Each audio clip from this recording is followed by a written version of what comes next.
Selamat malam dan selamat datang. Saya Denny, narator dari Rumah Horor Indonesia dan juga Cerita Tengah Malam, menyebut kalian untuk mendengarkan sebuah cerita horor di malam hari ini. Film KKN di Desa Penari kini telah tayang di bioskop sejak 30 April 2022 yang lalu. Film yang diproduksi MD Pictures ini mendapatkan respon positif dari penonton yang pengen tahu cerita KKN di Desa Penari versi Widya. Kisah KKN di Desa Penari diadaptasi dari cerita viral di medsos Twitter oleh seorang penulis cerita horor yaitu Simple Man. Tweet yang disusun oleh akun Simple Man pada tahun 2019 tersebut menjadi viral kala itu. Seperti apa cerita KKN di Desa Penari versi Widya? Kejadian tersebut diceritakan ulang oleh Simple Man setelah mendapatkan izin dari pemilik cerita yang kemudian disamarkan namanya sebagai Widya. Simple Man memutuskan untuk tetap merahasiakan nama kampus, fakultas, desa, latar cerita hingga karakter asli dari cerita tersebut. Bahkan Simple Man mengatakan bahwa apabila seorang warganet yang merasa familiar dan mengetahui lokasi tersebut, ia meminta untuk diam dan merahasiakan semuanya. Berikut cerita lengkapnya.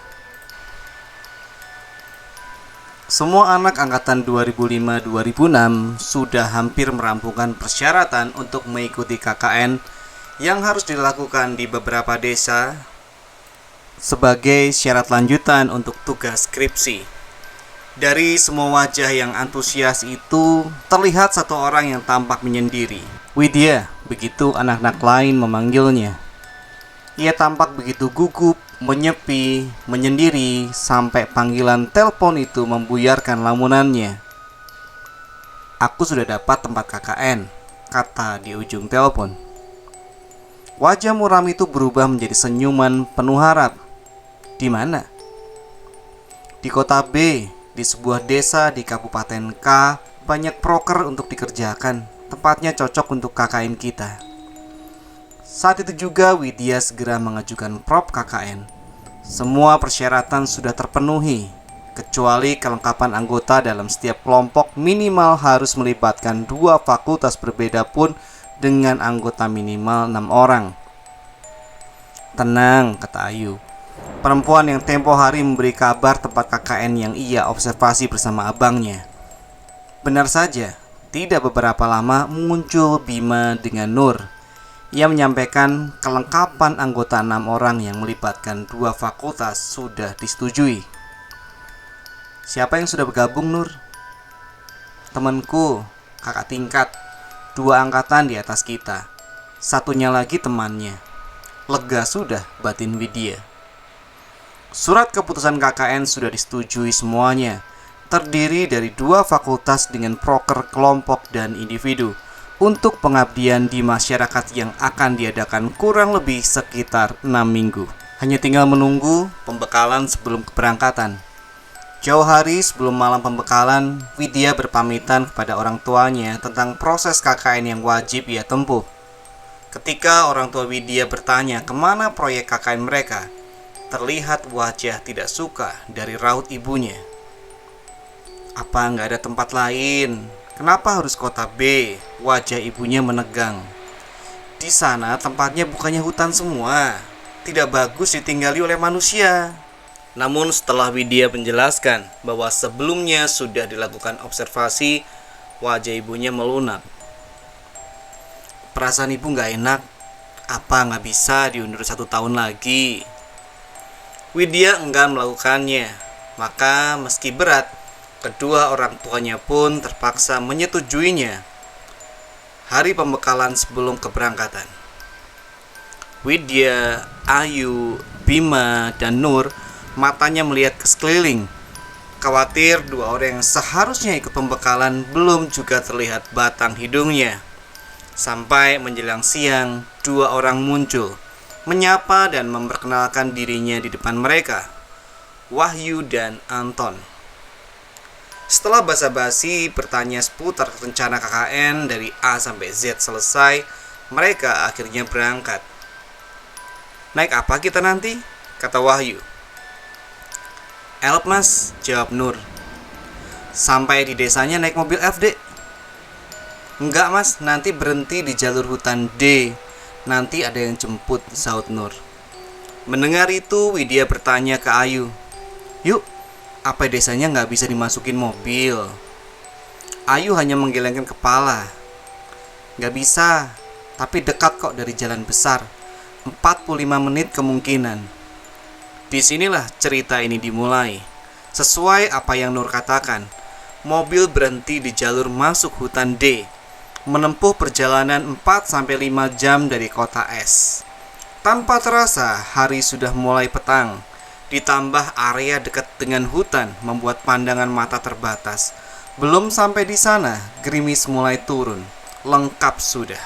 Setelah menunggu hampir setengah jam, terlihat dari jauh cahaya mendekat. Nur dan Ayu mengatakan bahwa mereka yang akan mengantar. Rupanya yang mengantar adalah 6 lelaki parubaya dengan motor butut. "Cuk, sepedaan tah?" kata Wahyu spontan. Saat itu ada yang aneh. Entah disengaja atau tidak, ucapan yang dianggap biasa di kota S ditanggapi lain oleh lelaki-lelaki itu. Wajahnya tampak tidak suka dan sinis tajam melihat Wahyu. Hanya saja yang memperhatikan semua sedetail itu hanya Widya seorang. Apapun itu, semoga bukan hal yang buruk. Di tengah gerimis, jalanan berlumpur, pohon di samping kanan kiri, mereka tempuh dengan suara motor yang seperti sudah mau ngadat saja. Ditambah medan tanah naik turun membuat Widya berpikir kembali. Sudah hampir 1 jam lebih, tapi motor masih berjalan lebih jauh ke dalam hutan. Khawatir bahwa yang dimaksud Ayu setengah jam lewat 15 menit adalah setengah hari, Widya mulai berharap semua ini cepat selesai. Di tengah perjalanan, tidak satupun dari pengendara motor itu yang mengajaknya bicara. Aneh, apa semua warga di sana pendiam semua? Malam semakin gelap dan hutan semakin sunyi. Namun, kata orang, di mana sunyi dan sepi ditemui, di sana rahasia dijaga rapat-rapat. Kini rasa menyesal sempat terpikir di pikiran Widya. Apakah ia siap menghabiskan 6 minggu ke depan di sebuah desa jauh di dalam hutan? Ketika suara motor memecah suara rintik gerimis, dari jauh sayup-sayup terdengar sebuah suara. Suara familiar dengan tabuhan kendang dan gong, diikuti suara kenong, kompiang, membaur menjadi alunan suara gamelan. Apa ada yang sedang mengadakan hajatan di dekat sini? Dan ketika sayup-sayup suara itu perlahan menghilang, terlihat gapura kayu menyambut mereka. Sampailah mereka di desa W, tempat mereka akan mengabdikan diri selama 6 minggu ke depan. "Monggo," atau "permisi," kata lelaki itu sebelum meninggalkan Widya dengan motornya. "Merenerek," teriak Ayu. Di sampingnya berdiri seorang pria. Wajahnya tenang dengan kumis tebal, mengenakan kemeja batik khas ketimuran. Ia berdiri seolah sudah menunggu sedari tadi. "Kenalkan, ini Pak Prabu, kepala desa teman kakakku." "Pak Prabu, ini teman saya yang dari kota, yang rencananya mau KKN." Pak Prabu memperkenalkan diri, bercerita tentang sejarah desanya. Di tengah ia bercerita, Widya pun bertanya, kenapa desanya harus sepelosok ini? Dengan tawa sumringah, Pak Prabu menjawab, "Pelosok bagaimana maksudnya, Mbak? Bukannya jarak ke jalan besar hanya 30 menit." Tatapan bingung Widya disambut tatapan bertanya oleh semua temannya, seolah pertanyaannya kok membingungkan. "Mbaknya mungkin capek, jadi mari tak antar ke tempat di mana kalian tinggal." Di tengah kebingungan itu, Ayu menegur Widya. "Maksudnya bagaimana, Tawid? Kok kamu tanya seperti itu? Buat saya sungkan saja kamu." Di situ Widya menyadari ada yang salah. Tempat menginap untuk laki-laki adalah rumah gubuk yang dulunya sering dipakai untuk posyandu, tapi sudah dirubah sedemikian rupa. Meski beralaskan tanah, tapi dalamnya sudah ada bayang atau ranjang tidur beralaskan tikar. Sedangkan untuk perempuan menginap di salah satu rumah warga. Di dalam kamar, Widya pun bertanya maksud ucapannya kepada Pak Prabu. Karena sepanjang perjalanan, Bila dirasakan oleh Widya sendiri, itu lebih dari 1 jam. Ayu membantah bahwa lama perjalanan tidak sampai selama itu. Anehnya, Nur memilih tidak untuk berdebat. Nur lebih memilih untuk diam. Gini, kamu dengar apa tidak? Di jalan tadi ada suara orang memainkan gamelan. Ya, palingan ada warga yang mengadakan hajatan, apalagi. Berbeda dengan Ayu, Nur menatap Widya dengan ngeri. Sembari berbicara lirih, Nur yang seharusnya paling ceria di antara mereka berkata, "Mbak, tidak mungkin ada desa lain di sini. Tidak mungkin ada acara di dekat sini. Kalau kata orang zaman dulu, kalau dengar suara gamelan itu pertanda buruk." Mendengar itu, Ayu tersuruh dan langsung menuding Nur sudah ngomong yang tidak-tidak. "Nur, jangan ngomong sembarangan kamu. Bukannya kamu ikut observasi di kampung ini sama aku. Belum sehari kamu sudah ngomong hal yang gak masuk akal begini." Ayu pergi meninggalkan Widya dengan Nur. Saat itu Nur mengatakan, "Mbak, aku juga dengar suara gamelan itu," katanya. "Masalahnya, aku juga lihat ada yang menari di jalan tadi." "Astagfirullah," kata Widya tidak percaya. Nur menatap nanar Widya. Air matanya sudah seperti memaksa keluar. Widya hanya memeluk dan mencoba menenangkannya. Benar kata ibunya tempo hari. Air selalu mengalir ke arah timur, yang memiliki makna bahwa timur adalah tempat di mana semua dikumpulkan menjadi satu, antara yang buruk dan yang paling buruk. Dan kini Widya harus tinggal di hutan paling timur. Cerita tentang Nur dan Widya, tentang suara gamelan di sepanjang perjalanan tadi masih awalnya saja. Ibarat sebuah kopi masih sampai di rasa yang paling manis, belum sampai di rasa yang paling pahit. Widya memang percaya terhadap hal-hal gaib. Itu ada dalam ajaran agamanya. Namun baru kali ini ia merasakan langsung pengalaman itu, meski hanya sekedar suara. Berbeda dengan Nur, temannya. Ia mengaku melihat yang tidak seharusnya ia lihat. Mungkin Nur lebih sensitif. Memang sejak awal Nur yang paling berbeda di antara yang lain. Hanya dia seorang yang mengenakan jilbab. Dibandingkan dengan Ayu dan dirinya sendiri, Nur yang paling religius. Karena setahu Widya sendiri, Nur jebolan pondok pesantren ternama di kota J. Terlepas dari itu semua, pengalaman KKN ini tidak akan pernah dilupakan oleh semua rombongan ini. "Nur, bisa nggak cerita ini jangan sampai menyebar ke teman-teman? Kan jadi nggak enak kalau sampai warga desa dengar. Apalagi kita di sini itu sebagai tamu. Insya Allah semua baik-baik aja ya." Nur mengangguk meski enggan menjawab kalimat Widya. Dan malam itu tanpa terasa dilewati begitu saja. Keesokan harinya rombongan sudah berkumpul. Sesuai janji Pak Prabu, hari ini akan keliling desa melihat semua proker yang sudah diajukan oleh Ayu tempo hari, sekaligus meminta saran untuk proker individu yang harus dikerjakan oleh satu anak sendiri-sendiri. "Ngene iki, walaupun saya tinggal nang kene, aku yo pernah kuliah loh dek, sarjana lagi," kata Pak Prabu. Bahasanya medok, campur-campur antara bahasa Jawa dengan bahasa Indonesia, yang kurang lebih menceritakan kalau dia itu pernah berkuliah dan mendapatkan gelar sarjana. Mendengar itu, wahyu menimpali. "Itu loh, dengarkan bapaknya, walaupun rumahnya di desa tidak lupa kuliah." Wahyu melanjutkan, "Bapaknya ambil apa dulu? Perhutanan ya?" "Bukan," kata beliau, "pertanian." "Lah, di sini nggak ada sawah. Gimana sih Pak?" "Ya emangnya sampean pikir karena hanya ambil pertanian harus terjun ke sawah?" Jawaban Pak Prabu sontak membuat tawa pecah. Widya melirik Nur. Dia sudah bisa ceria lagi, melupakan sejenak kejadian semalam. Sampailah mereka di pemberhentian pertama, sebuah pemakaman desa. Aneh, itu yang pertama kali dipikirkan Widya, atau mungkin serombongan orang. Di setiap nisan ditutup oleh kain hitam. Pemakamannya sendiri dikelilingi pohon beringin, dan di setiap pohon beringin ada batu besar di sampingnya. Di sana ada lengkap sesajen di depannya. Nur yang tadi ikut ketawa tiba-tiba menjadi diam. Ia menundukkan kepalanya seolah tidak mau melihat sesuatu. Pagi itu tiba-tiba terasa gelap di dalam pikiran Widya. Mohon maaf Pak, ini kenapa ya? Kok belum selesai Widya bicara, Pak Prabu memotongnya. Saya tahu apa yang adik mau katakan. Pasti mau tanya, kok patek atau nisannya ditutupi kain, gitu toh? Widya mengangguk.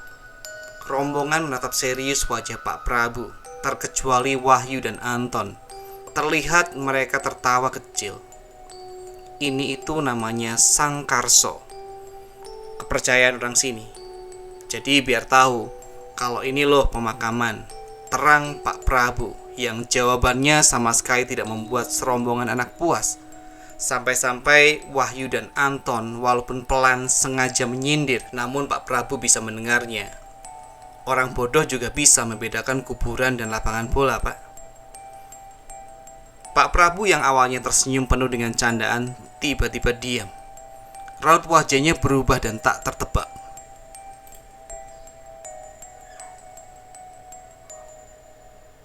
Semoga saja kalian tahu ya yang diomongkan ya. Kalimat Pak Prabu seperti penekanan yang mengancam. Setidaknya itu yang Widya rasakan. Sontak Bima langsung merespon dengan meminta maaf. Namun Wahyu dan Anton memilih diam setelah mendengar respon Pak Prabu. Monggo Pak, bisa lanjut ke tempat selanjutnya. Tempat berikutnya adalah sendang, kolam atau tempat air keluar dari tanah.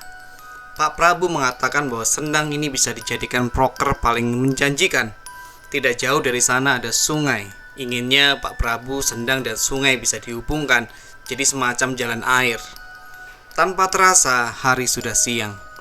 Ayu dan Widya sudah memetakan semua yang Pak Prabu tunjukkan, memberinya sampel warna merah sampai biru, dari yang paling diutamakan sampai yang paling akhir dikerjakan.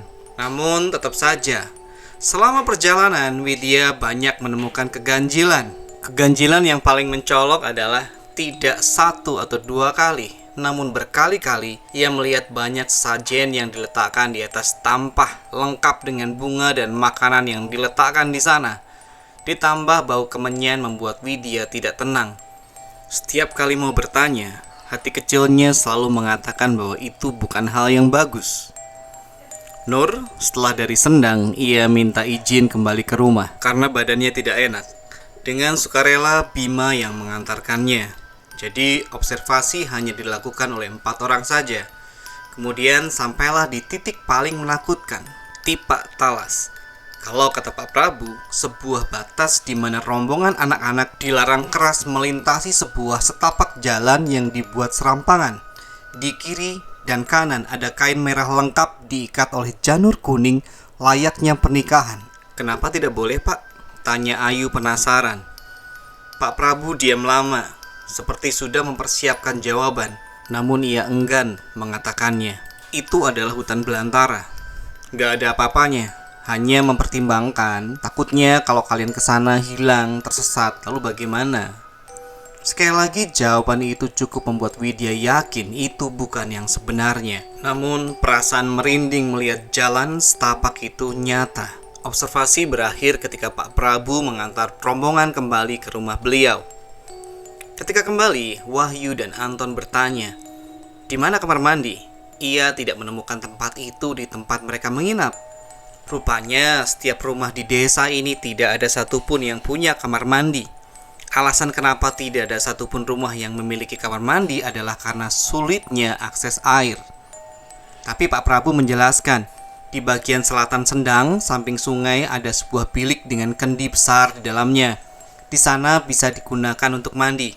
Tidak berhenti di situ, Pak Prabu mengatakan bahwa mulai hari ini, kendi di dalam bilik akan diusahakan selalu terisi penuh, terutama untuk mandi anak-anak perempuan. Untuk laki-laki bisa mengisi air di kendi dengan cara menimba air dari sungai. Semua anak tampak paham, meski muka Wahyu dan Anton tampak keberatan. Namun mereka tidak dapat melakukan apa-apa. Sekembalinya ke penginapan, Widya melihat Nur tengah tidur. Hari itu diakhiri dengan rapat dengan semua anak, lalu kembali ke kamar untuk mengerjakan laporan. Sore menjelang malam, Nur sudah bangun. Saat itu juga Widya memintanya untuk mengantarkan dirinya pergi ke kamar mandi di bilik samping sendang. Awalnya Nur tampak tidak mau, tapi karena dipaksa, akhirnya ia pun ikut dengan catatan Nur adalah yang pertama masuk bilik. Widya setuju, ia nggak berpikir aneh-aneh. Selama perjalanan, ia melihat setiap rumah yang dilewati rata-rata sama. Semuanya rumah tepan, tembok di depan, kiri kanan dari gedek atau bambu yang dianyam. Langit sudah merah, dan setelah menempuh jarak lumayan, akhirnya mereka sampai di sendang. Bangunan sendang itu menyerupai candi kecil. Bedanya, kolamnya persegi 4 dengan air yang jernih tapi berlumut.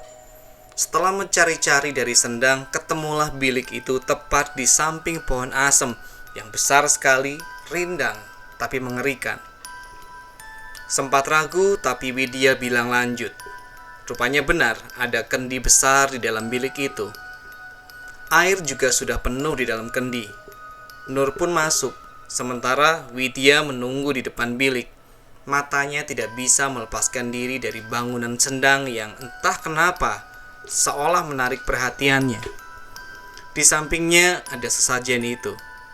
Dari dalam bilik terdengar suara air bilasan dari Nur. Setelah mencoba mengalihkan perhatian dari sendang, Widya baru sadar ada aroma kemenyan di dekat tempatnya berdiri. Ditelusurilah kewangian itu. Benar saja, di samping pohon asem itu ada sesajennya.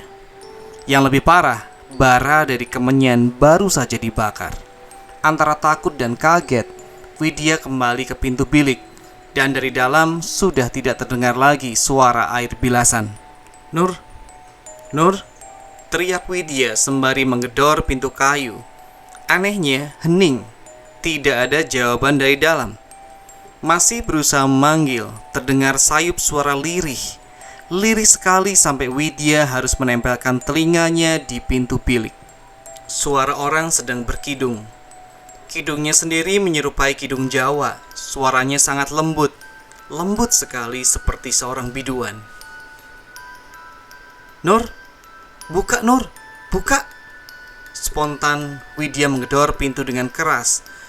Dan ketika pintu terbuka, Nur melihat Widya dengan ekspresi wajah panik. Kenapa sih, Wid? Ekspresi ganjil Widya membuat Nur kebingungan. Terlebih mimik wajahnya mencuri pandang beg dalam bilik. Ayo cepat mandi. Ganti biar aku yang jaga di luar. Kaget, Widya sudah ragu. Melihat samping bilik ada sesajen, Widya tidak tahu apa harus cerita ke Nur soal itu. Namun dengan ragu, Widya akhirnya bergegas masuk bilik, menutup pintu. Bagian dalam bilik sangat lembab. Kayu bagian dalamnya sudah berlumut hitam. Di depannya ada kendi besar, setengah airnya sudah terpakai. Meraih gayung yang terbuat dari batok kelapa dengan gagang kayu jati yang diikat dengan sulur. Widya mulai membuka bajunya perlahan. Masih terbayang nyanyian kidung tadi. Widya mencuri pandang. Ia tidak sendiri. Suasananya seperti ada sosok yang melihat dan mengamatinya. Dari ujung rambut hingga ujung kaki, sosok itu seperti wajah seorang wanita nan cantik jelita. Masalahnya, Widya tidak tahu siapa pemilik wajah itu. Ia berdiri di depan kendi, bajunya sudah tertanggal. Meraih air pertama yang membasuh badannya, Widya merasakan dingin air itu membilas badannya. Sunyi, sepi. Nur tidak bersuara di luar bilik, memberikan sensasi kesendirian yang membuat bulu kuduk merinding. Setiap siraman air di kepalanya membuat Widya memejamkan matanya. Dan setiap ia memejamkan matanya, terbayang wajah cantik nan jelita itu sedang tersenyum memandanginya. Siapa pemilik wajah cantik itu? Kemudian kidung itu terdengar lagi. Widya berbalik mengamati. Suaranya dari luar bilik, tempat Nur berdiri seorang diri. Apakah Nur sedang berkidung? Pertanyaan itu menancap keras di kepala Widya. Usai sudah acara mandi sore itu, di perjalanan pulang, Widya mencuri pandang pada Nur. Matanya mengawasi, seakan tidak percaya. Kemudian ia bertanya, "Nur, kamu bisa bersenandung lagu Jawa ya?" Nur mengamati Widya, kemudian ia diam. Nur pergi tanpa menjawab sepatah kata pun dari pertanyaan Widya. Ia seperti membawa rahasianya sendiri, tanpa mau membagi rahasia itu. Listrik di desa ini menggunakan tenaga genset. Jadi ketika jam menunjukkan pukul 9, lampu sudah mati, diganti dengan Petromax. Nur sudah pergi tidur. Hanya tinggal Widya dan Ayu yang masih menyelesaikan progres untuk proker esok hari.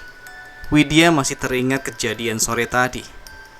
Sebenarnya Widya mau cerita, namun bila melihat respon Ayu kemarin, sepertinya ia bakal disemprot dan berujung pada pidato tengah malam.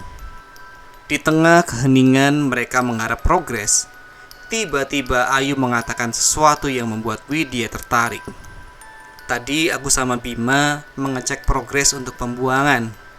Ketika memutari desa, ingat tidak sama tapak tilas? Ternyata gak jauh dari sana ada sebuah bangunan tua menyerupai sanggar." Widya terdiam beberapa saat, memproses kalimat Ayu. "Loh, bukannya kamu sudah mengerti dilarang berada di sana?" "Bukan aku," bela Ayu.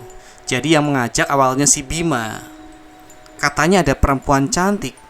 Pas diikuti ternyata nggak ada." "Lah, terus kamu tetap ke sana?" "Anak ini, kan saya ngejar Bima. Apa dibiarkan saja anak itu hilang?" Perdebatan mereka terhenti sampai di sana. Namun perasaan itu, Widya merasa perasaannya semakin tidak enak. Semenjak menginjak desa ini, semuanya terasa seperti kacau balau. Karena malam semakin larut, Widya pun beranjak pergi ke kamar. Di sana ia melihat Nur sudah terlelap dalam tidurnya. Ayu pun menyusul kemudian, berharap malam ini segera berlalu. Tiba-tiba terdengar langkah kaki. Saat Widya melihat apa yang terjadi, bayangan Nur melangkah keluar. Ragu apakah mau membangunkan Ayu, Widya pun beranjak dari tempat tidurnya, berjalan, kemudian mengejar Nur. Rumah sudah gelap gulita. Sang pemilik rumah tampaknya sudah terlelap di dalam kamarnya. Di depan Widya, pintu rumah sudah terbuka lebar. Dengan perlahan Widya melangkah ke sana. Malam itu sangat gelap, lebih gelap dari perkiraan Widya. Bayangan pohon tampak lebih besar dari biasanya. Dan sayup-sayup terdengar suara binatang malam. Sangatlah sunyi, sangat sepi. Dilihatnya ke sana kemari, mencari di mana keberadaan Nur. Widya terpaku melihat Nur. Di depannya, Nur berdiri di tanah lapang depan rumah. Dia menari dengan sangat anggun, tanpa alas kaki.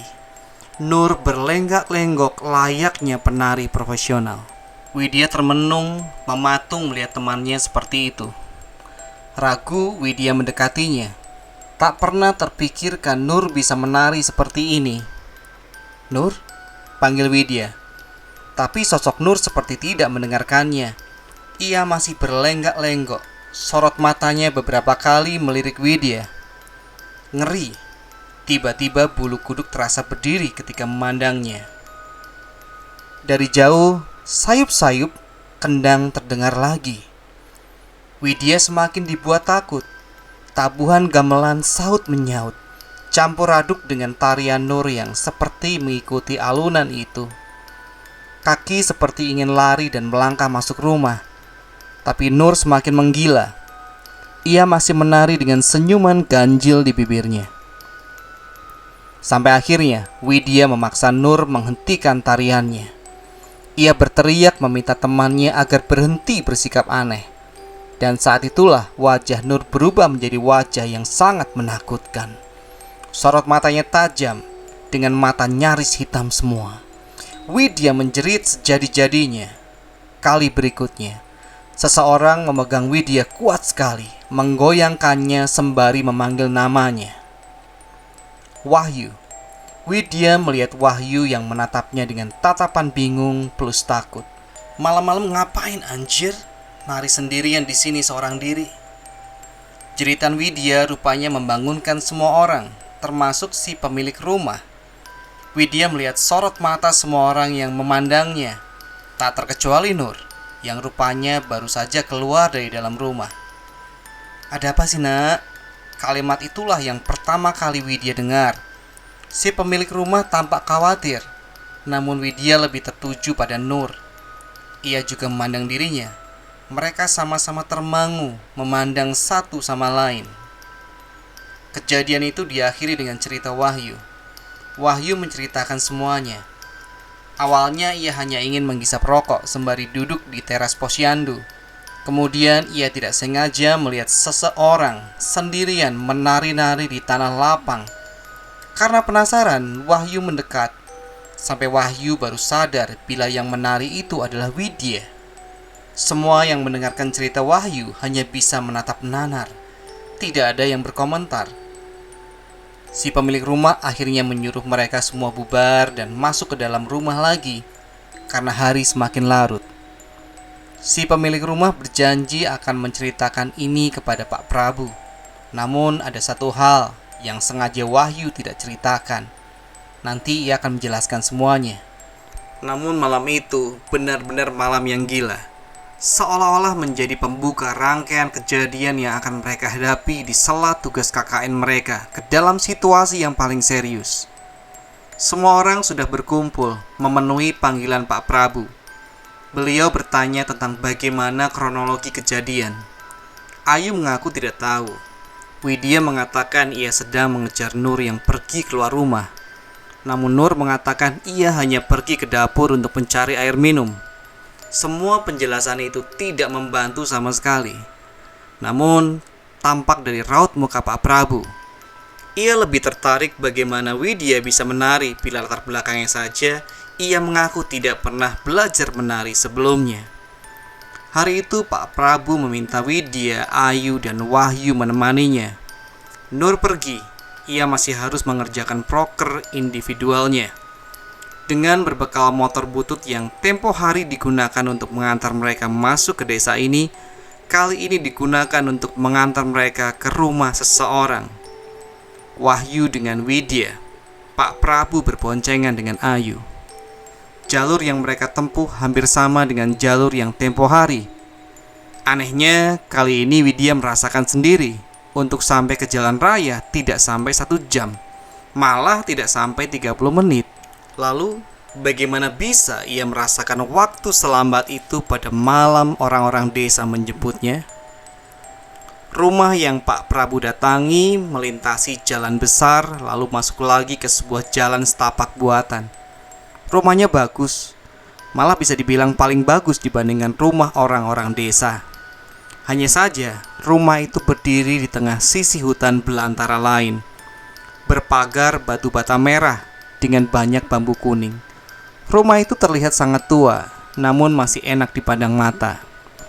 Di depan rumah ada orang tua, kakek nenek, sepuh, berdiri seperti sudah tahu bahwa hari ini akan ada tamu yang berkunjung. Tidak ada yang tahu nama kakek itu, namun Pak Prabu memanggilnya Mbah Buyut. Setelah Pak Prabu selesai menceritakan semuanya, wajah Mbah Buyut tampak biasa saja. Tidak tertarik sama sekali dengan cerita Pak Prabu yang padahal membuat semua anak-anak masih tidak habis pikir. Sesekali memang Mbah Buyut terlihat menatap Widya. Terkesan mencuri pandang, namun ya begitu, hanya sekedar mencuri pandang saja, tidak lebih. Dengan suara serak, Mbah Buyut pergi ke dalam rumah. Beliau kembali dengan 5 gelas kopi yang dihidangkan di depan mereka. "Monggo," kata beliau. Matanya memandang Widya. Melihat itu, Widya menolak, mengatakan dirinya tidak pernah meminum kopi. Namun senyuman ganjil Mbah Buyut membuat Widya sungkan, yang akhirnya berbuntut ia menengguk kopi itu, meski hanya 1 tegukan saja. Kopinya manis, ada aroma melati di dalamnya. Yang awalnya Widya hanya mencoba-coba, tanpa sadar gelas kopi itu sudah kosong.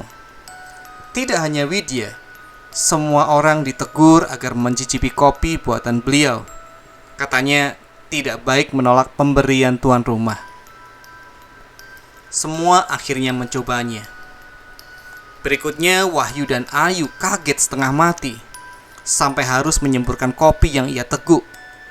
Mimik wajahnya bingung karena rasa kopinya tidak hanya pahit, tapi sangat pahit, sehingga susah masuk kerongkongan.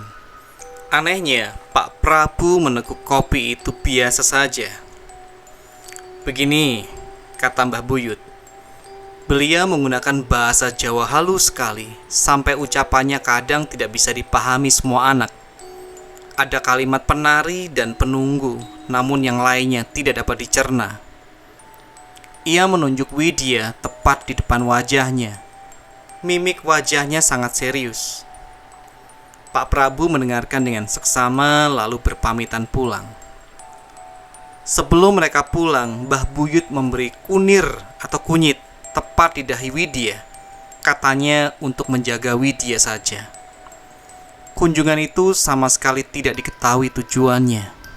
Selama perjalanan, Pak Prabu bercerita tentang kopi. Kopi yang dihidangkan Mbah Buyut tadi adalah kopi ireng atau kopi hitam yang diracik khusus untuk memanggil lembut, demit, dan sejenisnya. Bukan kopi untuk manusia. Mereka yang belum pernah mencobanya pasti akan memuntahkannya.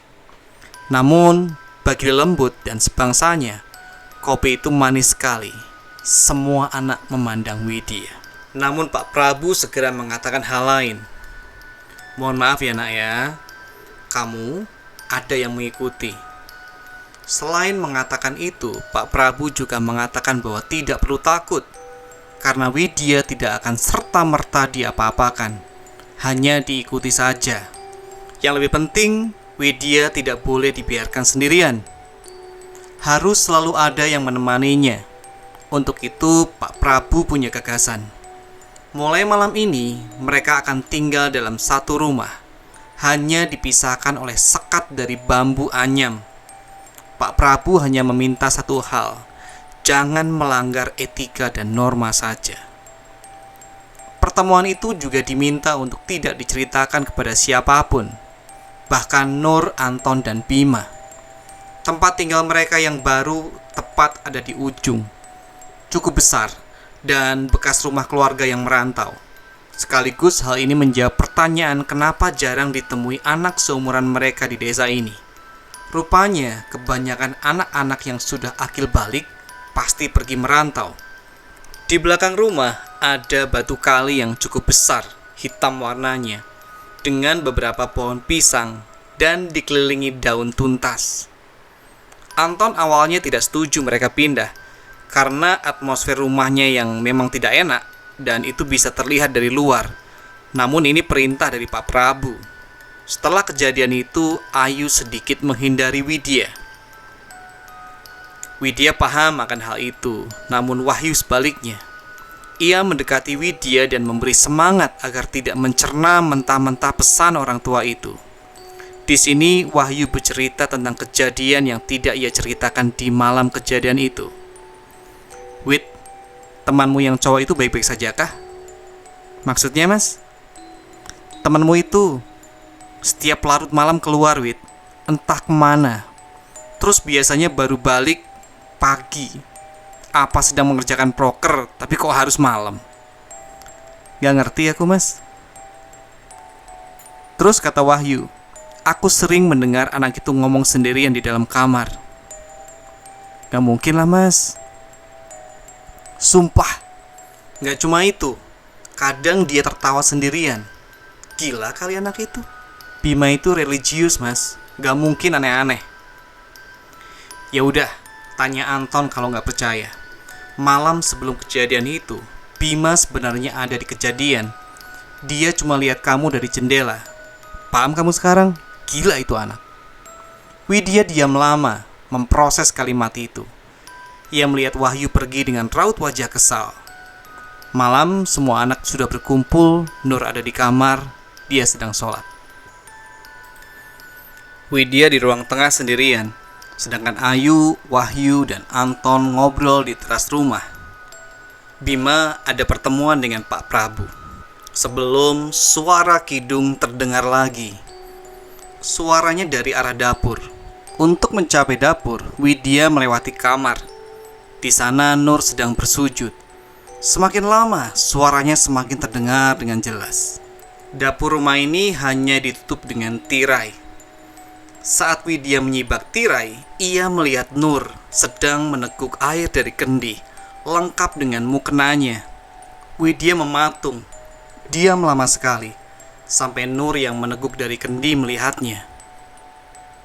Mata mereka saling memandang satu dengan yang lain. "Kenapa, Wid?" tanya Nur. Widya masih diam. Nur pun mendekati Widya.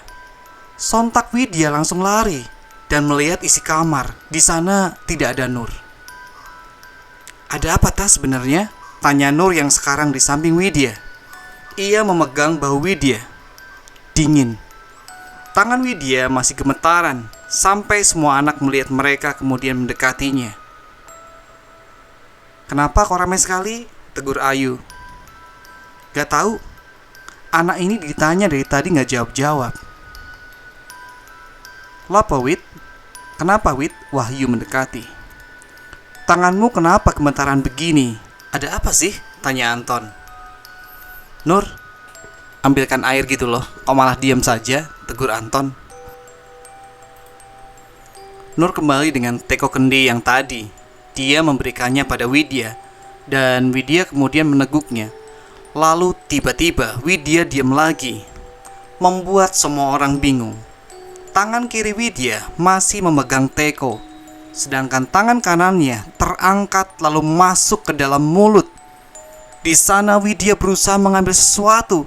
Ada 2-3 helai rambut hitam panjang dan itu keluar dari dalam mulut Widya.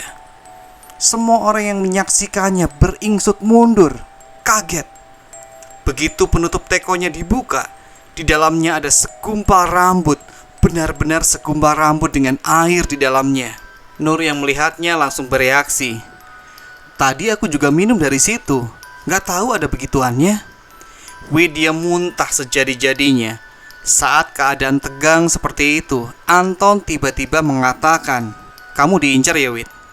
Kata mbahku, kalau tiba-tiba muncul rambut, itu biasanya kalau nggak disantet, ya diincar makhluk halus." "Wid, apa penari itu masih ngikutin kamu? Soalnya dari kemarin aku belum lihat dia di belakangmu." Berhari-hari setelah pengakuan Nur itu, membuat Widya semakin was-was. Ia jatuh sakit selama 3 hari. Dan selama itu juga, Widya hanya terbaring di atas tikar kamar. Nur tidak melanjutkan lagi ceritanya, karena katanya ia sudah salah mengatakannya. Seharusnya ia menahan cerita itu. Selama Widya terbaring sakit, ia seringkali ditinggal sendirian di dalam rumah itu. Dan selama ditinggal di rumah itu, ada satu kejadian yang tidak akan pernah Widya lupakan. Semua dimulai ketika ia hanya berbaring di atas tikar. Ayu dan Nur berpamitan akan memulai proker mereka. Anak-anak cowok juga memulai proker mereka masing-masing. Seharusnya tidak ada satupun orang di rumah itu. Namun siang itu terdengar suara sesuatu yang dipukuli. Hal itu menimbulkan rasa penasaran. Suaranya seperti benturan antara lempengan yang keras. Awalnya Widya tidak menghiraukannya. Namun semakin lama, Widya tidak tahan dan akhirnya memeriksanya. Suara itu terdengar ada di belakang rumah, tempat di samping pawon atau dapur. Maka Widya pergi ke sana. Saat ia sampai di pintu dapur yang terbuat dari kayu, Widya berhenti. Di sela-sela pintu, Widya mengintip. Alangkah bingungnya Widya melihat di antara pohon pisang ada seorang bapak-bapak, usianya berkisar antara 50-an, menggunakan pakaian hitam ala orang yang akan berkebun. Ia berdiri di antara pohon pisang. Matanya tampak mengawasi rumah yang menjadi penginapan Widya selama KKN. Lama sekali bapak itu berdiri mengawasi penginapan Widya. Gerak-geriknya sangat mencurigakan, seperti ingin masuk ke rumah. Namun bapak itu ragu-ragu. Ketakutan tiba-tiba terasa di dalam diri Widya. Kemudian selang beberapa menit, bapak itu pergi meninggalkan tempat itu. Rasa lega, bapak itu pergi. Widya berniat kembali ke kamar. Di sana ia melihat Anton baru saja masuk rumah. Mereka berpapasan. Bodohnya, Widya tidak menceritakan hal itu kepada Anton dan anak lain. Karena keesokan harinya, peristiwa yang sama itu kembali terulang. Diawali suara keras yang sama, Widya kembali mengintip.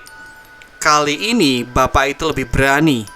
Ia melihat ke sana kemari, mendekati penginapan dan beberapa kali berusaha mengintip. Dari gerak-geriknya, tampaknya bapak itu berniat buruk. Masalahnya apa yang ingin ia cari di sini? Memikirkan hal itu, Widya tiba-tiba seperti baru ingat. Ia hanya di rumah ini sendirian, seorang wanita sendirian di dalam rumah, dan seorang pria asing mendekati rumah itu. Apalagi kalau bukan sesaat ketika si bapak sudah berdiri di depan pintu dapur, suara itu mengejutkannya. Suara keras itu rupanya dari batu di belakang dapur. Keras sekali sampai membuat si bapak lari tunggang-langgang. Widya menyaksikannya sendiri. Ada yang melempar batu cukup besar tepat di batu kali di belakang rumah, sehingga si bapak panik dan pergi. Widya ikut pergi. Widya melaporkannya kepada Pak Prabu yang ikut kaget mendengarnya. Dicarilah si bapak itu dan ketemu. Rupanya dia adalah warga desa sana. Ketika ditanya apa yang dia lakukan di rumah anak-anak KKN, bapak itu mengatakan sesuatu yang entah benar atau tidak. Bila ia melihat wanita yang dilihat bapak ini mengenakan pakaian seperti dayang atau penari, dan ia masuk rumah ini. Namun karena beliau takut disangka melakukan hal-hal yang tidak baik, ia memeriksanya diam-diam. Tapi di hari di mana ia lari tunggang-langgang, ia melihat sesuatu di dapur rumah. Ia melihat wanita itu ada di dapur rumah. Ia sedang menari dengan anggun. Sesaat sebelum ia melihat wajahnya, si bapak kaget setengah mati. Karena di balik sirat wajah wanita yang disangka terlihat jelita itu, rupanya polos, rata, tidak ada bentuk. Apa yang diucapkan si bapak memang tidak dapat dipercaya. Namun Pak Prabu tidak punya bukti lebih jauh. Maka Pak Prabu hanya menegur agar tidak melakukan hal itu lagi. Si bapak pun pergi. Namun Pak Prabu mengatakan hal lain yang membuat Widya bergidik ngeri. Ada yang mencoba memberi pesan sama kamu, Mbak. Siapa, Pak? Kakek-kakek penjaga batu kali itu. Setelah kejadian itu, Widya diminta ke rumah Pak Prabu bila masih sakit. Namun ada kejadian lagi yang Widya alami. Kali ini melibatkan Nur. Dan alasan kenapa rentetan semua kejadian ini berhubungan satu sama lain. Waktu itu siang hari, Widya sedang mengerjakan proyeknya yang sudah tertunda beberapa hari. Wahyu mendekati Widya. Ia menawarkan kesempatan untuk keluar desa sementara karena harus membeli perlengkapan untuk progres kerjanya yang harus dibeli di kota. Ikut nggak? Jauh nggak? 2 jam, kata Wahyu. Aku udah izin Pak Prabu, boleh minjem motornya. Ya udah, ikut. Wahyu melihat jam di tangannya pukul 11 lewat. Ia harus cepat menyelesaikan urusannya di kota. Karena sesaat sebelum meminta izin, Pak Prabu sudah mewanti-wanti untuk sudah kembali sebelum hari petang. Saat Wahyu menanyakan kenapa harus seperti itu, toh ada jalan setapak yang gampang ditelusuri untuk masuk ke hutan ini. Dengan wajah tidak tertebak, Pak Prabu mengatakan, tidak ada yang pernah tahu apa yang tinggal di dalam hutan, nak. Mereka berangkat menembus jalan setapak, lalu sampai di jalan raya besar. Menyusurinya jauh, sangat jauh, sampai akhirnya mereka tiba di kota B. Di sana mereka berhenti di sebuah pasar. Wahyu dan Widya mulai mencari segala keperluan mereka. Kurang lebih setelah 2 jam, mereka kesana kemari dan setelah mendapatkannya, mereka langsung cepat kembali. Wahyu berhenti di pom bensin. Ia harus mengembalikan motornya dalam keadaan bensin full. Etika ketika meminjam barang orang lain. Jam sudah menunjukkan pukul 4. Sudah terlalu sore. Sejenak ia melihat Widya dari jauh. Ia berhenti tepat di samping penjual cilok.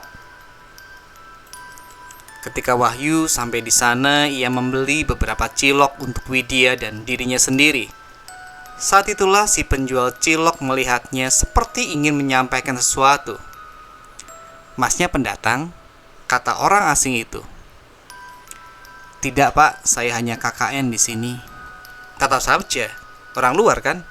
kata si penjual, masih melihat Widya dan Wahyu bergantian. "Kalau boleh nanya, Mas, Masnya sama Mbaknya KKN di mana?" Wahyu menceritakan semuanya, termasuk tempat KKN-nya. Saat itu juga terlihat jelas sekali perubahan wajah si penjual.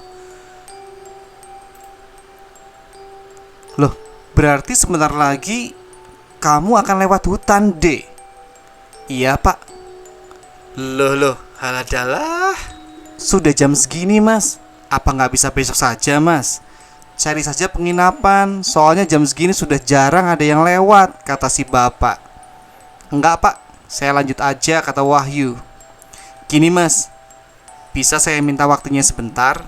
Si penjual cilok tiba-tiba mengatakan hal itu dengan wajah tegang. "Iya, Pak," kata Wahyu. Widya yang sedari tadi memilih diam, hanya mendengarkan saja saat penjual cilok itu menceritakan apa yang harus mereka lakukan saat masuk ke alas D. "Begini, Mas, nanti setelah kalian sampai dan masuk ke jalanan hutannya, jalan saja terus. Gak usah berhenti, apalagi mengurusi hal apapun. Sampai di sini paham ya, Mas? Jangan lupa doanya yang banyak. Yang paling penting, jika kalian dengar suara tanpa wujud, tetap lanjut aja. Jika sampai kalian dibikin celaka, lalu kalian masih bisa melanjutkan, lanjutkan saja. Jangan pernah berhenti di sana.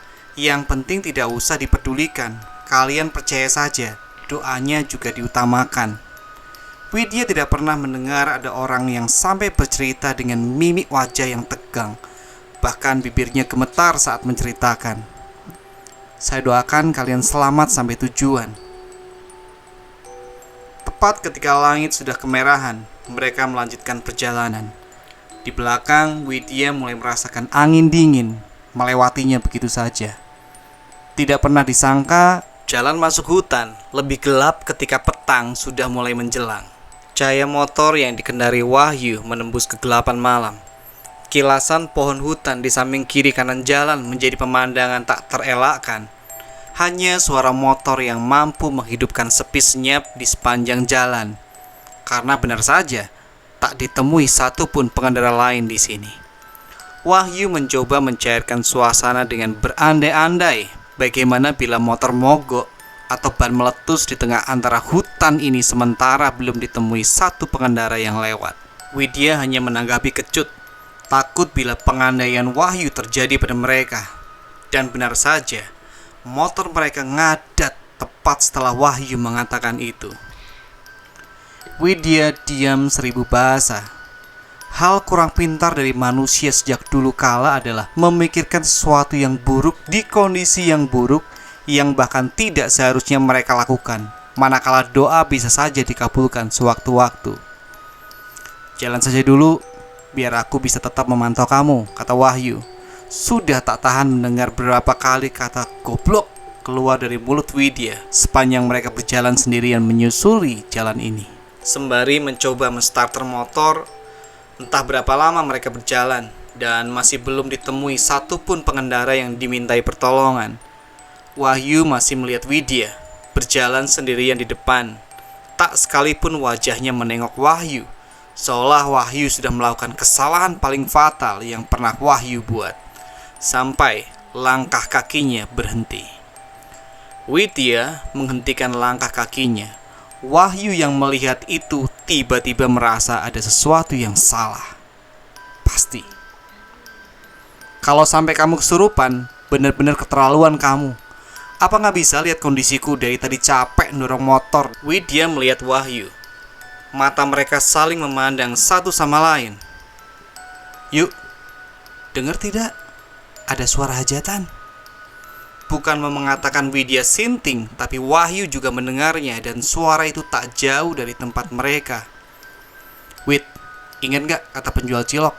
Jangan berhenti walaupun ada apapun. Kita lanjut aja." Seperti kata Wahyu, Widya pun melanjutkan perjalanan. Semakin mereka berjalan, semakin keras suara itu. Dan semakin lama diiringi suara tertawa dari orang-orang yang sedang melangsungkan hajatan. Sampai dilihatnya terdapat janur kuning melengkung di sana, lengkap dengan orang-orangnya, juga panggung tempat musik didendangkan. Wahyu dan Widya terdiam cukup lama, seperti termenung memastikan bahwa yang mereka lihat manusia. Tidak ada angin, tidak ada hujan. Wahyu dan Widya tercekat saat ada orang tua bungkuk bertanya tiba-tiba tepat di samping mereka. "Ada apa, Nak?" Suaranya halus sekali, sangat halus. "Motornya mogok." Wahyu dan Widya hanya mengangguk pasrah. Si orang tua memanggil anak-anak yang lebih muda, kemudian menuntun sepeda menepi dari jalan raya. Tidak lupa si orang tua mempersilahkan Wahyu dan Widya istirahat sebentar sembari menunggu motornya dibetulkan. Suasananya ramai, semua orang sibuk dengan urusannya sendiri-sendiri. Ada yang bercanda, ada yang mengobrol satu sama yang lain, ada yang menikmati alunan gamelan yang ditabuh seirama, lengkap dengan si pengantin yang terlihat jauh dari tempat Wahyu dan Widya duduk. "Aku tidak tahu ada kampung di sini." Widya hanya diam saja, matanya fokus pada panggung. Di depan penabuh gamelan masih ada ruang. Acara apa yang akan mereka adakan dengan ruang seluas itu? Rupanya pertanyaan Widya segera terjawab. Dari jauh tiba-tiba tercium aroma melati, aroma yang familiar bagi Widya. Diikuti serombongan orang, di hadapannya ada seorang penari. Ia dituntun naik ke atas panggung, kemudian semua orang memandang pada satu titik tempat penari mulai berlenggak-lenggok di atas panggung. Semua mata seperti terhipnotis melihatnya. "Cantik sekali, Jir," kata Wahyu. Bingung, apakah hanya perasaan saja? Mata si penari beberapa kali mencuri pandang pada Widya. Ia seperti mengenal penari itu, tapi tidak ada yang tahu siapa si penari, sampai si bapak tua kembali menawarkan makanan pada mereka. Wahyu yang mungkin lapar melahap habis mulai dari lemper sampai apem di hadapannya, sembari bercakap-cakap dengan bapak tua itu. Namun Widya lebih suka melihat si penari. Ia mampu membuat semua orang tertuju melihatnya, menatapnya dengan tatapan yang menghipnotis. Setelah si penari turun dari panggung, si bapak mengatakan, "Motor mereka sudah selesai, bisa dinaikin lagi." Benar saja, motor mereka sudah bisa dipakai lagi. Sebelum pergi, Wahyu dan Widya berpamitan. Mereka berterima kasih sudah mau menolong mereka yang kesusahan. Si bapak mengangguk, mengatakan mereka harus hati-hati. Tidak lupa si bapak memberi bingkisan, menunjukkan isinya pada Wahyu dan Widya. Itu adalah jajanan yang dihidangkan tadi. Membungkusnya dengan koran. Widya menerimanya, mengucap terima kasih lagi, lalu lanjut pergi. Tidak ada yang seheboh Wahyu, yang terus berbicara tentang cantiknya para si penari. Kisaran usianya mungkin lebih tua dari mereka, namun cara dia berdandan bisa menutupi usianya sehingga dari jauh kecantikannya terlihat begitu sulit digambarkan. Widya lebih tertarik dengan kampung itu. Demi apapun, sewaktu perjalanan tidak ditemui satu kampung pun, jangankan kampung, warung saja tidak ada sama sekali. Namun, motor Wahyu benar-benar mereka betulkan, dan mereka tulus membantu tanpa meminta apapun. Jadi, apa mungkin hantu bisa membetulkan motor? Satu yang coba Widya yakini, mungkin mereka tidak melihat kampung tadi saja. Yang terpenting di jalan setapak ini, desa KKN mereka sudah semakin dekat. Sesampainya di kampung, Wahyu pergi mengembalikan motor, sedangkan Widya sudah ditunggu oleh semua anak. Mereka khawatir, berdiri menunggu di teras rumah. "Dari mana sih? Kok lama sekali?" kata Ayu. "Dari kota, belanja keperluan kita." Nur membuang muka melihat Widya. Sudah biasa, kadang Nur memang seperti itu. Setelah dia menceritakan kejadian kemarin, ia tidak mau lagi membicarakan itu. Sekarang dia sedikit menjauhi Widya. Di suasana tegang itu hanya Bima yang mencoba mencairkan suasana. Sudahlah, kok canggung gini? Bima menggandeng Widya, menyuruhnya masuk rumah. Kamu pasti capek kan? Tidak beberapa lama, Wahyu sudah datang. Ia masuk ke rumah tanpa membuang-buang waktu. Alih-alih ia istirahat, Wahyu dengan suara menggebu-gebu bercerita kalau baru saja mengalami kejadian tidak mengenakan atas insiden motor sampai dibantu orang kampung. Tidak lupa ia bercerita tentang penari yang ia temui. Kecantikannya ia ceritakan semua. Bukan sambutan yang Wahyu dapat, tapi tatapan kebingunganlah yang pertama kali Wahyu lihat. Tidak ada desa lagi di sini, kata Bima. Wahyu yang mendengar itu tidak terima. Tahu dari mana kamu? Aku sudah sering ke kota, yuk. Prokerku berhubungan sama program hasil alam, jadi sering ikut ke kota sama orang sini.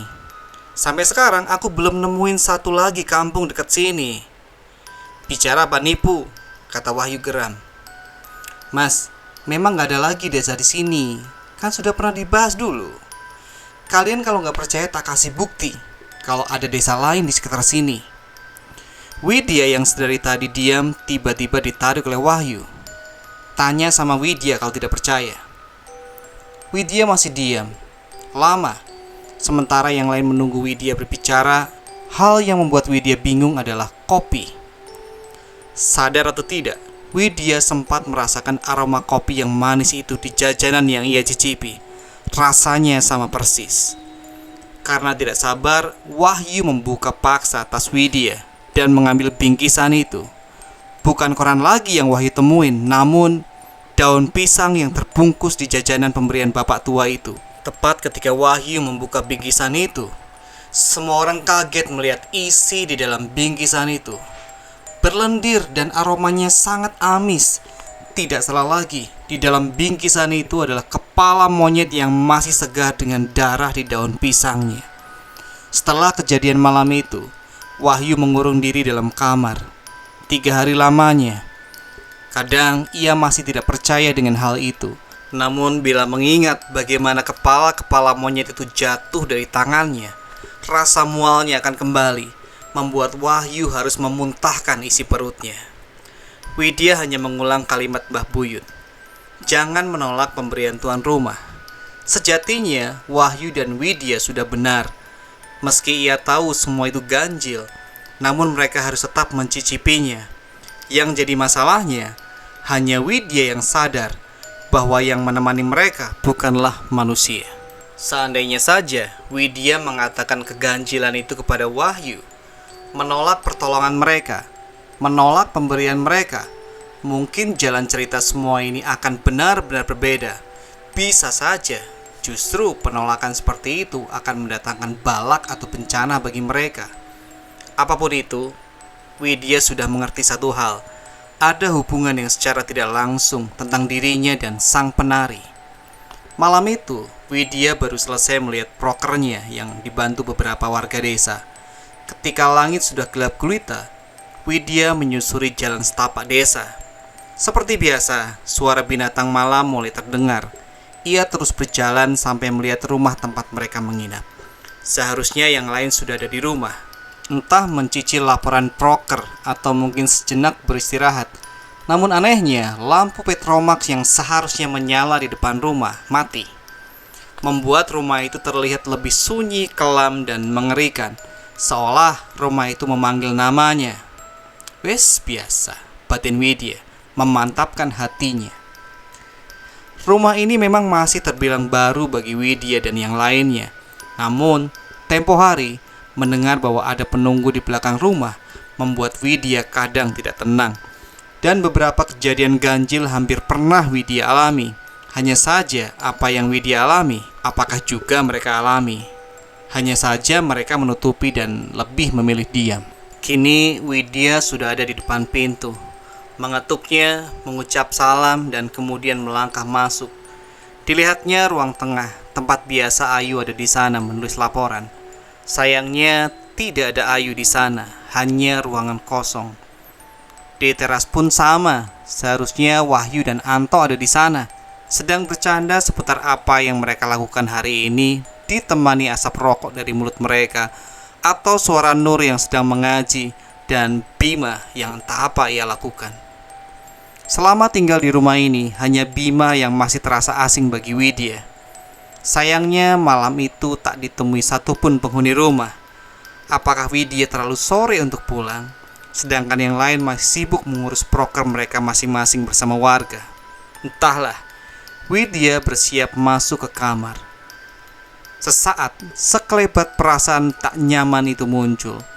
Perasaan seolah ada yang mengawasi entah dari mana, dan menimbulkan rasa berdebar di dada ketika suara tawa ringkik terdengar dari dapur rumah. Saat itulah Widya yakin ada sesuatu di sana. Sesuatu yang bukan lagi hal baru. Ia harus memeriksanya.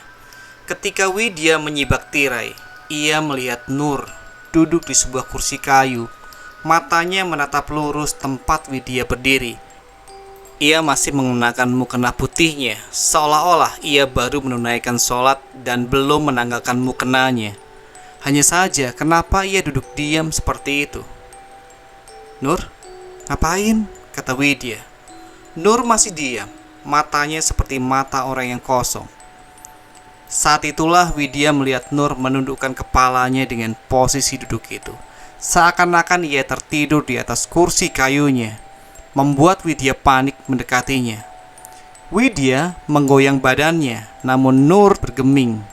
Saat Widya mencoba menyentuh kulit wajahnya yang dingin, Nur terbangun dan melotot melihat Widya. Tatapannya seperti orang yang sangat marah. Cahayu atau anak cantik? Hal itulah yang pertama Widya dengar dari Nur. Hanya saja suaranya itu bukan suara Nur. Suaranya menyerupai wanita uzur, melengking membuat bulu kuduk Widya seketika berdiri. Namun saat Widya mencoba pergi, tangannya sudah dicengkram dengan sangat kuat. "Betah tinggal di sini?" Widya tidak menjawab sepatah kata pun. Suaranya mengingatkan pada neneknya sendiri, benar-benar melengking. "Gimana anak cantik? Sudah kenal sama penunggu sini?" Widya mulai menangis. Loh, anak cantik gak boleh menangis. Matanya masih melotot. Pergelangan tangan Widya dicengkram dengan kuku jari Nur. Anak ganteng itu saja sudah kenal sama dia. "Nur," ucap Widya sembari tidak bisa menahan takutnya lagi. Suasana di ruangan itu benar-benar baru kali ini bisa membuat Widya setakut ini. "Iling Nur, iling. Sadar Nur, sadar." Nur tertawa semakin kencang. Tertawanya benar-benar menyerupai tertawa yang membuat Widya diam takut. "Kamu gak ngerti siapa aku? Kamu pikir kalau tidak ada aku, anak nakal seperti temanmu yang sudah membawa penunggu di sini bisa mencelakai cucuku? Aku yang selama ini sudah menjaganya, tidak akan kubiarkan mereka mendekati cucuku. Mengerti?" "Mencelakai bagaimana, Mbah? Anak cantik, satu dari temanmu tidak akan bisa kembali. Jika kamu belum sadar, semuanya akan terjadi. Ingatkan anak itu yang sedang membawa petaka. Jika dibiarkan, semuanya akan kena batunya di desa ini." Setelah mengatakan itu, Nur teriak keras sekali lalu jatuh terjerembab. Widya menggotong Nur kembali ke kamarnya, menungguinya sampai ia terbangun dari pingsannya. Dan benar saja, ia tidak tahu kenapa ia bisa tertidur. Mungkin terlalu terbawa ketika sholat. Nur bercerita saat di pondok kalau sudah kusyuk menikmati sholatnya, biasanya sampai ketiduran. Entah apa yang Widya pikirkan, sampai tiba-tiba ia bertanya hal yang Nur paling tidak sukai. "Sejak kapan bisa lihat begituan?" Awalnya Nur salah tingkah, tidak mau cerita. Sampai ketika Widya menungguinya, Nur mengatakannya. Sejak mondok, ia bisa melihatnya. Karena memang harus. Gaib itu ada, kata Nur. Sebenarnya tiap orang ada yang jaga. Jenisnya berbeda-beda. Ada yang jahat, ada yang baik. Ada yang cuma mengikuti, ada yang cuma numpang lewat. "Kamu ada yang jaga?" tanya Widya. "Katanya ada," ucap Nur, suaranya pelan seperti tidak mau menjawab. "Kok katanya?" "Aku belum pernah melihatnya langsung. Aku dikasih tahu temanku sebelum keluar dari pondok. Katanya wujudnya menyerupai nenekku." Setelah mendengar itu, Widya hanya mendengar Nur bercerita tentang pengalamannya selama mondok. Namun Widya lebih memikirkan hal lain. 23 hari sudah dilalui. Setiap hari, perasaan Widya semakin tidak enak. Dimulai dari satu persatu warga yang membantu prokernya mulai tidak datang satu persatu. Kabarnya mereka jatuh sakit. Anehnya, itu terjadi di proker kelompok mereka yang berurusan dengan sendang. Pernah suatu hari Widya mendengar secara tak langsung kalau ini semua karena sendangnya mengandung kutukan. Tapi Pak Prabu bersikeras, itu mitos, tahayul, sesuatu yang membuat warga desanya ketinggalan zaman. Namun satu kali Widya pernah dikasih tahu warga bila sendang ini ada yang jaga.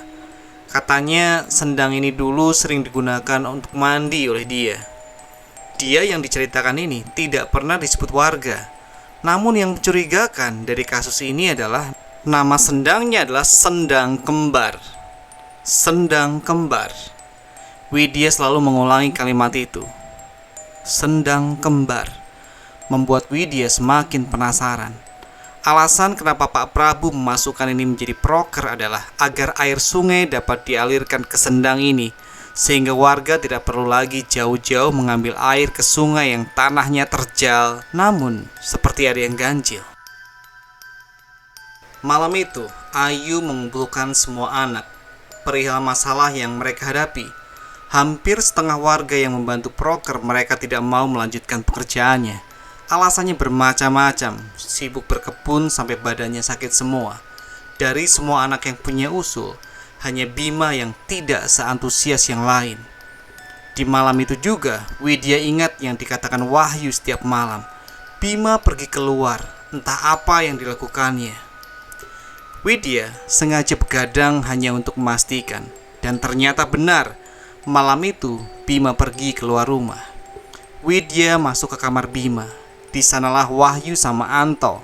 Yang pertama Widya lakukan, membangunkan Wahyu. Meski enggan, Widya terus memaksanya. Setelah Wahyu benar-benar terjaga, Widya memberitahu kalau Bima baru saja keluar. Wahyu hanya menatap Widya keheranan. "Aku kan sudah sering bilang, Jing." "Lah iya, makanya, ayo kita ikuti kemana anak itu." "Buat apa? Palingan dia ke rumah Prabu memperbaiki tong sampahnya yang dari bambu." "Ya udah, terserah." Widya keluar dari kamar itu. Kemudian ia pergi menyusul Bima sendirian. Bima itu anak cowok yang paling religius, sama kayak Nur, karena mereka memang sudah dekat di kampus. Tapi Anton sering cerita kalau kadang dia memergoki Bima onani di dalam kamar. Dan itu tidak sekali dua kali. Masalahnya adalah saat Bima melakukan itu ada suara perempuan. Widya tidak terima Bima dikatain itu oleh Anton. Widya pun bertanya dari mana dia tahu Bima onani. "Kamu pikir saya nggak tahu bagaimana cowok onani?" Widya masih diam mendengarkan penjelasan Anton. Yang jadi masalahnya itu bukan Bima onani. Semua cowok pasti pernah. Aku gak munafik. Masalahnya ada suara perempuannya. Ketika ku tunggu siapa perempuan itu, kukira itu kamu. Kalau gak Ayu atau Nur. Ternyata tidak ada siapa-siapa di dalam kamar sama dia. Terus tanya Widya, "Suara siapa dong yang ku dengar waktu itu?" Masalahnya aku sudah sering dan selalu dengar suara itu. Cerita Anton membuat pandangan Widya berubah. Dan malam itu ia melihat Bima berjalan jauh ke timur, arah menuju sebuah tempat yang sering kali membuat Widya merinding tiap memandangnya. Tipak Talas. Widya melihat Tipak Talas seperti sebuah lorong panjang, hanya saja dindingnya adalah pepohonan besar dengan akar di sana-sini. Selain medan tanahnya yang menanjak, di depan Tipak Talas ada gapura kecil, lengkap dengan kain merah dan hitam di sekelilingnya. Pak Prabu pernah bercerita, Kain hitam adalah nama adat untuk sebuah penanda seperti di pemakaman. Namun, bukankah warna cerah lebih baik untuk menjadi sebuah penanda? Sebelum Widya tahu kebenaran dari warga yang bercerita bahwa hitam yang dimaksud adalah simbol alam lain. Hitam bukanlah untuk yang hidup, melainkan untuk tanda bagi mereka yang sudah mati. Lalu apa maksud penanda warna merah? Konon dari seluruh tempat yang diberi penanda sebuah kain di desa ini, hanya Gapura ini yang diberi kain warna merah. Apalagi kalau bukan simbol petaka. Widya mulai melangkah naik. Kakinya tidak berhenti mencari pijakan antara akar dan batu, sembari tangannya mencari sesuatu yang bisa menahan berat tubuhnya. Malam sangat dingin sekali. Hanya kabut di tengah kegelapan yang bisa Widya lihat. Butuh perjuangan keras untuk sampai. Ketika Widya sampai di puncak tapak tilas, Widya hanya melihat satu jalan setapak. Kelihatannya tidak terlalu curam, namun rupanya butuh ekstra perjuangan juga. Di sana Widya merasakannya. Perasaan yang tidak enak dari tempat ini semakin kentara. Hal itu membuat Widya merinding. Jalan setapak itu tidak terlalu besar. Di kanan kiri ditumbuhi rumput dan tumbuhan yang tingginya hampir sebahu Widya. Dari sela tumbuhan dan rumput, Widya bisa melihat hutan yang benar-benar hutan. Pohon menjulang tinggi dengan tumbuh-tumbuhan di sekitarnya yang tidak tersentuh. Sangat mudah mengikuti Bima karena hanya tinggal mengikuti jalan setapak. Namun setiap kali Widya berjalan, selalu saja dari balik semak atau rerumputan, seperti ada yang bergerak-gerak. Kadang ketika Widya mencoba memandangnya, suara itu lenyap begitu saja. Tanahnya keras dan lembab. Namun Widya terus menembus jalanan itu. Semakin lama semakin dingin, dan sudah beberapa kali Widya berhenti untuk menghela nafas panjang. Jalanan ini seperti tidak berujung. Namun bila kembali, Widya tidak tahu apa yang dikerjakan Bima di sini. Hal yang cukup disesali Widya hanya satu. Ia hanya mengenakan sandal selop. Memang apa yang Widya lakukan malam ini spontan karena penasaran, tanpa persiapan, tanpa teman, dan sesal itu kian bertambah saat Widya mulai mendengar gending. Ya, suara yang familiar. Nada yang dimainkan adalah kidung yang Widya dengar saat ia berada di bilik mandi bersama Nur. Sedangkan alunan gamelan yang dimainkan adalah alunan yang sama saat Widya mencuri pandang pada penari yang menari di malam dia bersama Wahyu. Bukannya lari, Widya semakin menjadi-jadi. Semakin jauh, suaranya semakin jelas, dan semakin jelas suaranya, semakin ramai bahwa di sana Widya tidak sendirian. Namun yang Widya temui adalah ujung tipak talas, yaitu sebuah tumbuhan yang ditanam tepat di jalan setapak. Tumbuhan itu adalah tumbuhan beluntas. Tumbuhannya kecil tapi rimbun. Samping kiri kanan sudah tidak bisa dilewati, kecuali bila membawa parang, dan tentu saja butuh waktu yang lama untuk membabat semak belukar. Namun wangi tumbuhan beluntas seharusnya langu, namun yang ini wanginya seperti aroma melati. Seperti tidak sadar, Widya sudah mengunyah daun itu dan terus mengunyah. Widya baru sadar saat tenggorokannya tersayat batang beluntas yang tajam, dan di balik tumbuhan itu Widya melihat jalan menurun. Pantas saja ia hanya bisa melihat ujung jalan setapak berhenti di sini. Jadi jalan menurunnya ditutup oleh banyak sekali tumbuhan beluntas. Saat Widya menuruninya, ia sampai harus berdarah-darah meraih tanaman beluntas yang dililit tali putri. Di bawahnya dia melihat sanggar yang diceritakan Ayu dulu, dan sanggarnya benar-benar berantakan. Ada 4 pilar kayu jati yang dipangkas segi 4, memanjang ke atas dengan atap mengerucut. Dari jauh terlihat seperti bangunan balai desa, namun lebih besar dengan lantai panggung. Di sana suara gamelan terdengar jelas sekali. Seperti sumber suara gamelan itu ada di bangunan ini. Saat Widya mendekatinya, meski ragu, ia merasa kehadirannya tidak sendirian. Ramai seperti tempat ini penuh sesak. Namun tidak ada siapapun di sana. Hanya dia sendiri yang berjalan mendekati. Tepat ketika Widya menginjak anak tangga pertama, suara gamelan berhenti. Sunyi senyap, hening sekali. Keheningan itu benar-benar mengganggu Widya. Kehadirannya seperti tidak diterima di sini. Namun Widya memaksa untuk tetap melihat. Dan saat itu Widya mendengar seseorang menangis. Suaranya familiar seperti suara orang yang ia kenal. Ayu. Widya baru mengingat sesuatu yang paling ganjil selama KKN di sini. Ayu. Ayu tidak pernah cerita sekalipun tentang desa ini. Sesuatu yang ganjil yang mengganggunya. Sebaliknya Ayu menentang semua yang tidak masuk akal di desa ini. Namun di malam ketika mereka berdebat mendengar suara gamelan, Ayu pasti berbohong. Ayu sebenarnya juga tahu dan mendengarnya secara langsung. Ayu lebih tahu tentang semua ini, jauh di atas yang lain, termasuk apa yang Bima lakukan selama ini. Seperti menangkap angin, ada suara tangisannya namun tak ada wujud dimanapun. Widya mencari, tetapi tempat sunyi dan sepi itu masih terasa ramai bagi Widya, seperti ia ditatap dari berbagai sudut. Widya melihat dari jauh, di bawah sanggar ada sebuah gubuk berpintu. Widya mendekatinya, namun enggan membukanya. Ia mengelilingi gubuk itu. Dari dalam terdengar suara Bima, diikuti suara perempuan mendesah sangat jelas. Namun Widya tidak bisa melihat apa yang ada di dalam sana. Leher Widya perlahan semakin berat dan berat. Saat Widya masih bersusah payah mencari cara untuk melihat, nasib baik Widya menemukan beberapa celah kecil untuk mengintip. Dari sana Widya menyaksikan langsung Bima sedang berendam di dalam sendang. Di sekitarnya ia dikelilingi banyak sekali ular besar. Melihat itu Widya kaget dan parahnya Bima menatap lurus ke tempat Widya mengintip. Semua ularnya sama. Seperti yang Widya rasakan, mereka tahu ada tamu tak diundang. Melihat reaksi seperti itu, Widya berbalik dan lari pergi.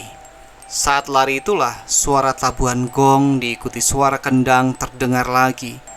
Suara gamelan itu terdengar keras, lengkap dengan suara tertawa bersaut-sautan. Dan Widya melihat sanggar kosong itu dipenuhi semua yang tidak Widya lihat saat tiba di tempat ini. Dari ujung ke ujung, penuh sesak, banyak sekali yang dilihat Widya. Ada yang melotot, dari wajahnya separuh sampai yang tidak punya wajah. Dari yang pendek sampai yang tingginya setinggi pohon beringin. Mereka memenuhi sanggar dan sekitarnya. Widya mulai menangis. Suara yang nyaris memenuhi telinga Widya dan hampir membuatnya gila itu tiba-tiba berhenti. Widya melihat di depannya ada yang menari. Tariannya hampir membuat semua yang ada di sana melihatnya. Di sana Widya menyadari yang menari itu Ayu. Matanya Ayu sembab, seperti sudah menangis lama. Tapi gelagat ekspresi wajahnya seperti menyuruh Widya lari. Lari, tanpa tahu apa yang terjadi. Widya langsung lari, melewati kerumunan yang sedang melihat Ayu menari di sanggar. Widya memanjat tempat itu, menangis sejadi-jadinya. Sampai di jalan setapak, Widya mendengar anjing menggonggong. Tidak beberapa lama, anjing hitam keluar dari semak belukar. Setelah melihat Widya, anjing itu lari. Widya mengikuti anjing itu. Widya keluar dari jalan setapak itu. Ketika subuh, terlihat dari langit yang kebiruan. Seorang warga desa kaget bukan main melihat Widya. Dia langsung lari sambil berteriak memanggil warga kampung. Widya di sini, anaknya sudah kembali. Bingung, hampir semua warga berhamburan memeluk Widya. Kesini nak, kamu yang sabar ya. Kamu harus siap sama berita yang nanti kamu dengar. Seorang ibu memeluk Widya.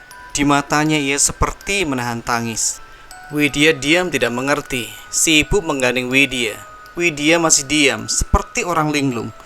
Di jalan ramai warga desa yang mengikuti Widya. Widya mencuri dengar dari mereka yang bicara di belakang. Sudah dicari sampai ujung. Gak taunya baru ketemu maghrib anak ini. Aku udah mikir buruk. Sehari semalam Widya rupanya sudah menghilang. Ketika Widya melihat rumah penginapan mereka, Widya melihat banyak sekali orang berkumpul di sana. Dan saat mata mereka melihat Widya, semuanya hampir tercengang tidak habis pikir. Seperti melihat hantu. Lalu terlihat dari dalam Pak Prabu keluar. Wajahnya mengeras melihat Widya. Mata Pak Prabu mendelik. "Dari mana kamu, Nak?" Widya tidak menjawab apa yang Pak Prabu tanyakan. Si ibu juga menenangkan hati Pak Prabu agar tenang, sembari mengiring Widya masuk ke rumah. Widya mendengar Nur menjerit menangis seperti kesetanan. Saat Widya masuk dan melihat apa yang terjadi, Widya melihat ruangan itu dipenuhi orang yang duduk bersila. Mereka mengelilingi dua orang yang terbujur. Tubuhnya ditutup selendang, diikat dengan tali putih menyerupai kafan. Wahyu dan Anto menatap kaget saat Widya masuk. "Dari mana kamu, Wid?" ucap Nur yang langsung memeluk Widya. "Ada apa ini, Nur?" Nur menutup mulutnya, tidak tahu harus memulai dari mana sampai Wahyu berdiri. "Ayu, Wid." Nur melihat Ayu tiba-tiba terbujur kaku, matanya tidak bisa ditutup. Widya mendekati Ayu. Di sampingnya ada Bima. Ia terus-menerus menendang-nendang dalam posisi terikat itu, layaknya seseorang yang terserang epilepsi. Matanya kosong melihat langit-langit. Mereka berdua terbaring tidak berdaya. Sontak Widya ikut menjerit sebelum ada yang menenangkannya. Dari dapur Mbah Buyut keluar. Ia melihat Widya kemudian memanggilnya. "Sini, Nak." Simba baru saja selesai membuat kopi. Mbah Buyut duduk di kursi kayu yang ada di pawon atau dapur. Ia melihat Widya lama, kemudian mengatakannya, "Temanmu udah kelewatan." "Kelewatan bagaimana, Mbah?" "Bagaimana rasanya dikelilingi makhluk halus satu hutan?" Mbah Buyut masih mengaduk kopinya, memandang Widya yang tampak mulai kembali kesadarannya. "Nih, diminum dulu." Widya menyesap kopi dari Mbah Buyut. Tiba-tiba rasanya pahit yang sangat menohok, membuat kerongkongannya seperti terasa dicekik, membuat Widya memuntahkannya. Begitu banyak muntahan air liur Widya yang keluar. Ia melihat Mbah Buyut yang tampak mengangguk, seperti memastikan, "Temanmu melakukan pantangan yang tidak bisa diterima manusia, apalagi makhluk halus," kata Mbah Buyut sembari geleng kepala. "Paham, Nak?" Widya mengangguk. "Sendang yang kamu kerjakan itu kembar. Satu di dekat sungai, satu yang kemarin malam kamu datangi. Tahu kegunaan sendang?" "Nggak tahu, Mbah." "Sendang itu tempat mandinya para penari sebelum tampil. Nah, sendang yang di dekat sungai tidak apa-apa dikerjakan. Tapi sendang yang satunya tidak boleh didatangi, apalagi dipakai kawin." Widya tahu siapa yang ada di sendang itu. Widya diam lama sebelum mengatakannya. "Ular, Mbah." "Yang kamu lihat itu adalah anaknya Bima sama ular itu ya, Mbah?" timpal Widya. Mbah Buyut mengangguk. "Itu Mbah yang kecolongan. Widya cuma dijadikan pengalih perhatian biar Simbah ngawasin kamu. Tapi Mbah salah, dari awal yang diincar sama." Mbah Buyut diam lama, seperti tidak mau menyebut nama makhluk itu. "Lalu bagaimana, Mbah? Apa Ayu sama Bima bisa kembali?" Bisa. Sampai bencananya diangkat." "Maksudnya sampai bencananya diangkat itu gimana, Mbah?" kata Widya bingung.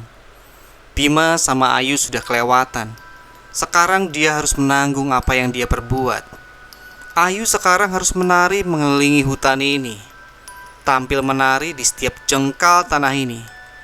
Kalau Bima, Mbah? Bima ya harus mengawini yang punya sendang." "Badarawuhi, Mbah." Mbah Buyut kaget. "Oh begitu, sudah tahu namanya rupanya." Badarawuhi itu salah satunya yang jaga di wilayah ini. Tugasnya yang menari. Jadi bangsa lelembut suka melihat tarian dari Badarawuhi. Sekarang Ayu yang harus menggantikannya. Bima harus mengawini Badarawuhi. Anaknya itu berwujud ular. Sekali melahirkan bisa lahir ribuan ular. Salah temanmu sendiri. Jadi sekarang mereka harus tanggung jawab. Badarawuhi itu ratunya ular, bangsa lembut yang sudah tak terbendung. Kutukannya nggak bisa ditolak, apalagi sampai dibuang. Besok pagi biar tak coba ngomong baik-baik. Takutnya temanmu tidak bisa kembali hidup-hidup. Mbah Buyut pergi. Nur, Wahyu, dan Anton melihat Widya sendirian di dapur duduk sembari termenung. Entah berapa banyak caci maki yang diucapkan teman-temannya. Meski kasar, namun tidak ada yang keberatan dengan semua itu. Terlebih, masalah ini sudah sampai ke pihak kampus, bahkan ke keluarga Bima dan Ayu. Pak Prabu menceritakan bahwa kronologi kejadian ini sudah tidak bisa mereka bendung. KKN yang menjadi tanggung jawab beliau harus sampai ke semua orang yang terlibat. Meski awalnya Nur mencoba memohon agar masalah ini jangan sampai keluar dulu, namun hilangnya Widya membuat Pak Prabu akhirnya menyerah dan memilih melaporkannya. Lalu apa yang terjadi sama Ayu dan Bima? Pagi itu serombongan mobil datang. Mereka adalah keluarga sekaligus panitia KKN yang sudah mendengar semua ceritanya dari Pak Prabu. Ayu masih terbaring, matanya melotot namun tubuhnya masih seperti orang lumpuh. Bima masih kejang-kejang. Widya dan Nur sampai harus memohon agar Ayu dan Bima dibiarkan tetap tinggal di sini. Yang konon kata Mbah Buyut masih bisa balaknya diambil sewaktu-waktu. Namun dari pihak keluarga Ayu dan Bima tidak mau lagi. Mereka tetap membawa Ayu dan Bima. Hasilnya, Ayu hanya bisa tidur dengan mata terbuka terus-menerus. Widya pernah diceritain oleh ibunya bahwa kadang ia melihat mata Ayu meneteskan air mata. Tapi setiap ditanya, dia hanya diam, tak menjawab. Ayu akhirnya meninggal setelah 3 bulan dirawat. Abangnya merasa bersalah sampai hampir mau mengamuk di desa itu. Namun Pak Prabu pun sama. Seharusnya sejak awal saat Ayu memohon diizinkan KKN di sana, ia tegas menolak. Alasannya memang tempat itu tidak baik untuk ditinggali mereka yang masih bau kencur. Bagaimana dengan Bima? Meninggal juga. Malam sebelum dia meninggal, Bima teriak minta tolong. Tetapi ketika ditanya kenapa dan minta tolong apa, Bima berteriak ular, ular, ular. Ia meninggal lebih dulu dari Ayu.